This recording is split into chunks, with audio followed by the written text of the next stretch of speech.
Hi friends, welcome to our channel. Brahmamudi serial next ఎపిసోడ్లో ఏం జరగబోతోందో ఈ వీడియోలో చూసి తెలుసుకుందాం. నందగోపాల్ వెనుక ఎవరో ఉన్నారు. ఆ నందగోపాల్ బతికుండడం వల్ల వాళ్ళకి నష్టం, అందుకే అతన్ని చంపించేశారు. అది ఎవరో మనం కనుక్కోవాలి అని అన్న కావ్య. అసలేం జరిగింది అని తెలుసుకోవడానికి ఈ వీడియోని స్కిప్ చేయకుండా ఎండ్ వరకు చూసేయండి. ప్రకాశం సుభాష్ దగ్గరకు వచ్చి, నాకు నీ కోడలు అవమానం చేసిన నాడు నాకు అండగా నువ్వు నిలబడతావని నేను ధైర్యంగా ఉన్నాను అన్నయ్య. కానీ అదే పరిస్థితి నీ కోడలు ఈరోజు నీకు తీసుకొచ్చింది అని మాట్లాడుతూ ఉంటాడు. ఇదంతా దూరంగా ఉండి కావ్య చూస్తూ ఉంటుంది. అప్పుడు కావ్య చాలా బాధపడుతూ ఉంటుంది. మావయ్య గారు నా వల్ల చాలా బాధపడుతున్నారు. ఆయన నన్ను అపార్థం చేసుకోరు, నన్ను అర్థం చేసుకుంటారు అని నేను నమ్ముతున్నాను అని అనుకుంటూ ఉంటుంది. అప్పుడు సుభాష్, రే ప్రకాశం, నువ్వు వీటన్నిటి గురించి ఏమీ ఆలోచించకు. ఇదంతా కావ్య కావాలనే చేస్తోంది అని అనిపిస్తోంది.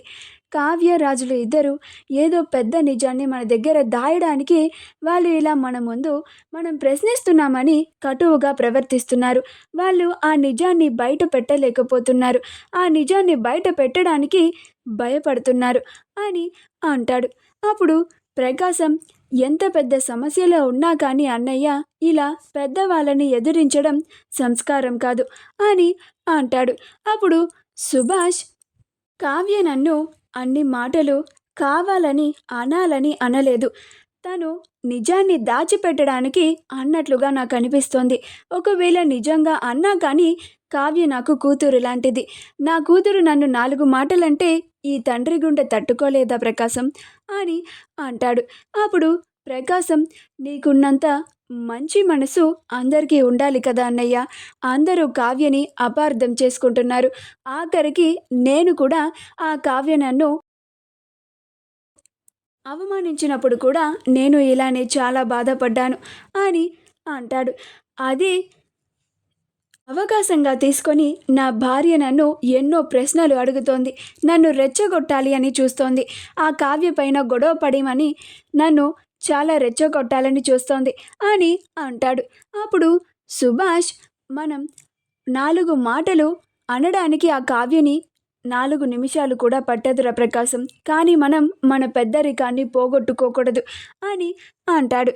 అప్పుడు ప్రకాశం, ఈరోజు జరిగిన దాని తర్వాత కూడా ఇంకా మన ఇంట్లో ఈ పెద్దరికం నిలుస్తుంది అన్న నమ్మకం నీకు ఉందా అన్నయ్య అని అంటాడు. అప్పుడు సుభాష్, రాజ్ కావ్యలు ఇద్దరు పెద్దరికానికి ఎప్పుడు అడ్డు చెప్పరు, వాళ్ళు పెద్దరికానికే గౌరవం ఇచ్చేవాళ్ళే ఎప్పటికీ కూడాను అని అంటాడు. అలా ప్రకాశం అక్కడి నుంచి వెళ్ళిపోతాడు. అలా అందరూ డైనింగ్ టేబుల్ దగ్గరికి వస్తారు, కానీ అపర్ణ సుభాష్లు మాత్రం రారు. అప్పుడు స్వప్న, ఇదేంటి సుభాష్ అంకుల్ అపర్ణ ఆంటీ రాలేదేంటి అని అంటుంది. అప్పుడు రుద్రాని, ఈరోజు ఉదయం మీ చెల్లి చేసిన ఘనకార్యానికి ఇంకెక్కడ వస్తారు? మా సుభాష్ అన్నయ్యకి అందరి ముందు అవమానాన్ని బహుమానంగా ఇచ్చింది కదా మీ చెల్లి. ఇంకా భర్తకి అవమానం జరిగిన చోట భార్య తలెత్తుకోగలదా చెప్పు? ఇలా అందరిలో కలిసి కూర్చోగలదా చెప్పు? అందుకని మా అపర్ణ వదిన కూడా వచ్చి ఉండదు. పైగా ఉదయం అన్ని మాటలు అన్న కోడలి చేతి వంట తినలేక ఇద్దరు వచ్చి ఉండరు.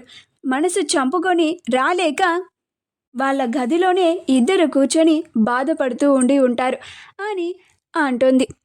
అప్పుడు రాజ్, ఇదంతా వాళ్ళ వల్లే జరిగింది అని, వాళ్ళ వల్లే తన అమ్మా నాన్నలు ఇద్దరు భోజనానికి కూడా రాకుండా బాధపడుతున్నారని రాజ్ కూడా అక్కడ నుంచి లెగిసి వెళ్ళిపోతాడు. అప్పుడు ఇందిరాదేవి, అన్నం తినడానికి వచ్చిన వాణ్ణి కూడా తిరిగి వెళ్ళిపోయేలాగా చేశావు, అసలు అదేం నోరు రుద్రాణి నిది అని అంటుంది. అప్పుడు రుద్రాణి, నేనేమన్నా తప్పుగా అన్నానా అమ్మా? కావ్య చేసిందేమన్నా కరెక్టా? అంతమందిలో అన్నయ్యని అన్ని మాటలనడం కరెక్టా అని అంటుంది. ఆ మహాతల్లి చేసిన అవమానానికి మా అన్నయ్య వదినలు ఇద్దరు భోజనానికి రాలేదు అని చెప్పాను, ఇందులో ఏం తప్పు ఉంది అని అంటుంది. ఆ తరువాత రాజ్ ఒక్కడే బయట కూర్చొని బాధపడుతూ ఉంటాడు. అప్పుడు కావ్య రాజ్ దగ్గరికి వచ్చి, ఏంటండి ఇంతలాగా బాధపడుతున్నారు అని అంటోంది. అప్పుడు రాజ్, ఎవ్వరు నిన్ను ఎంత అపార్థం చేసుకున్నా కానీ మా నాన్న నిన్ను అర్థం చేసుకుంటారు అని అనుకున్నాను. కానీ వాళ్ళు కూడా నువ్వన్న మాటలకి బాధపడి భోజనానికి కూడా రాలేదంటే అర్థమవుతుంది నీ మాటలు వాళ్ళని ఎంతలాగా బాధ పెట్టాయో అని అంటాడు. అప్పుడు కావ్య, నేను వెళ్ళి అత్తయ్య మావయ్య గారులని బతిమిలాడి వాళ్ళకి భోజనాన్ని పెడతానండి, మీరు బాధపడకండి అని అంటుంది. అప్పుడు రాజ్, నువ్వు వెళ్ళి క్షమాపణ చెప్పినా కానీ వాళ్ళు నీ క్షమాపణని అంగీకరించరు. వాళ్ళు వాళ్ళ మనసు చంపుకొని భోజనం చేయరు కళావతి అని అంటాడు.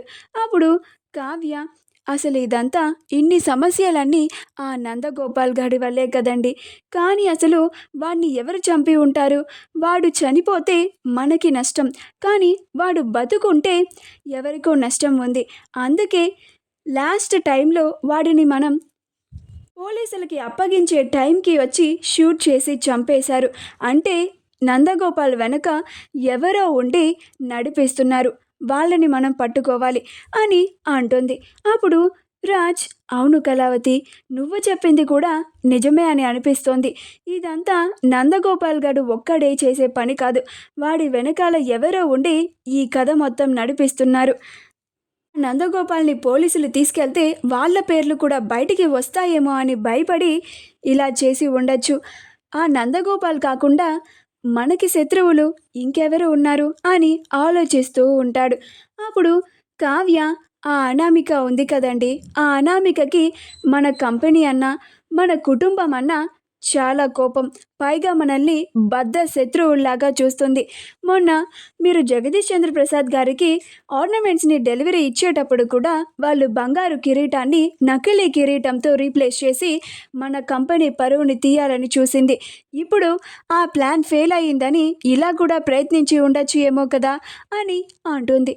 అప్పుడు రాజ్, నువ్వు చెప్పింది కూడా నిజమే కళావతి, కానీ ఆ నందగోపాల్ వెనకాల ఉంది ఆ అనామిక సామంతులే అని మనం అంత ఖచ్చితంగా చెప్పలేం కదా అని అంటాడు.